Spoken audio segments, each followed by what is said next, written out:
This is my video presentation on the octet rule and electron configuration in covalent bonds or Lewis dot structures. In order for atoms to bond, they must share electrons. These electrons are shared on the valence or outside shell of the electron. When drawing/visualizing this shell, we use the Lewis dot structure, also known as the Lewis dot diagram, electron dot diagram, Lewis dot formula, and electron dot formula, named after Gilbert and Lewis. A Lewis dot structure is a diagram that shows the bonding between atoms of a molecule and the lone pairs of electrons that may exist in the molecule. The total number of electrons represented in a Lewis dot structure is equal to the sum of numbers of valence electrons on each individual atom. Non-valence electrons are not represented in the Lewis structures. We must follow the octet rule. The octet rule is a chemical rule of thumb that reflects observation that atoms of main group elements tend to combine in such a way that each atom has 8 electrons in its valence shell, giving it the same electron configuration as a normal gas. Atoms create bonds, double bonds, or triple bonds to satisfy this rule. An example would be carbon tetrachloride. The carbon is in the center while the 4 chlorides are all around it. The carbon has 4 electrons around it and the chlorine has 7 electrons. These are the carbon's electrons, 1, 2, 3, 4. And the chlorine's electrons are shared with the carbon, creating bonds. Here, here, here, and here. So now we have 8 electrons around the carbon, 2 here, here, here, and here, making 8. And 8 electrons around all the chlorines, 2 here, here, here, and here, making 8.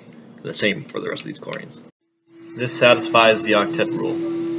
Another example would be carbon dioxide.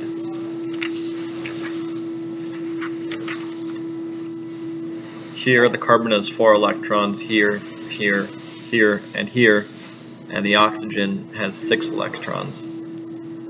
Here, here, here, here, here, and here. Same here.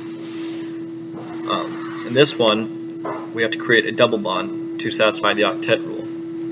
We create a double bond by moving an electron from right here to right here, and doing the same with carbon, moving from here to here, and the same with this oxygen. This one goes here, and this one goes here. And we create bonds here, here, here, and here. Now the octet rule has been satisfied because you have 2 electrons here, 2 electrons here, 2 electrons here, and 2 here. That makes 8 for carbon, and same with oxygen. You have 2, 4, 6, 8, 2, 4, 6, 8.